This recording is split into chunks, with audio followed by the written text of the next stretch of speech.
ناظرین اکرام، آج کا ہمارا موضوع ہے فرعون کے غرق ہونے کے وقت ایمان لانا کیسا رہا۔ جیسا کہ آپ جانتے ہیں کہ فرعون خدائی کا دعویٰ کرتا تھا، اور جب وہ غرق ہونے لگا اس نے کہا فی الواقع رب میں نہیں تھا بلکہ حقیقی معبود وہی ہے جس پر بنی اسرائیل ایمان لائے ہیں۔ میں بھی اب اس پر ایمان لاتا ہوں اور اس کا فرمانبردار بن کر رہوں گا۔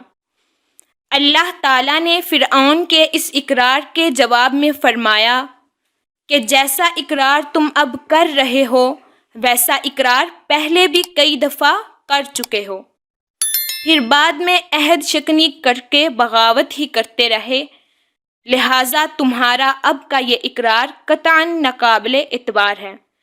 اگر تمہیں اب بھی ہم نجات دے دیں تو پھر بھی تم وہی کچھ کرو گے جو پہلے کرتے رہے ہو، اور اس مطلب پر دلیل درج ذیل حدیث ہے۔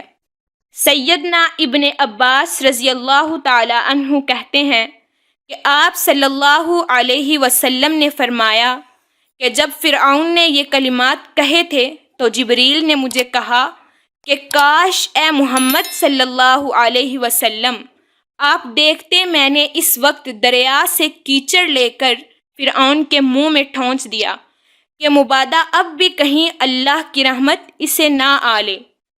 اور اس کا دوسرا مطلب یہ ہے کہ اب تمہارے اس اقرار کا کچھ فائدہ نہیں، کیونکہ یہ دنیا دارالامتحان ہے، تمہاری موت آ چکی اور امتحان اور توبہ کا وقت گزر چکا ہے، لہٰذا اب ایسا اقرار بیکار ہے۔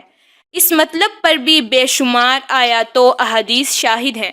اسی لیے اللہ تعالیٰ نے 3 امور کا معین وقت کسی کو بھی نہیں بتلایا۔ ایک یہ کہ کسی قوم پر عذاب کب آئے گا، دوسرا یہ کہ کسی کی موت کا وقت کب ہے، اور تیسرا یہ کہ قیامت کب آئے گی۔ کیونکہ ان امور کا معین وقت بتلا دیا جائے تو دنیا کے دارالامتحان ہونے کا مقصد ہی فوت ہو جاتا ہے، اور فرعون کے معاملہ میں تو 2 باتیں اکٹھی ہو گئی تھیں، ایک عذاب، دوسرا موت، لہٰذا اس وقت اس کا ایمان کیسے قبول ہو سکتا تھا۔ آخر میں اللہ سے دعا ہے کہ اللہ ہمیں ایمان کی حالت میں موت نصیب کرے۔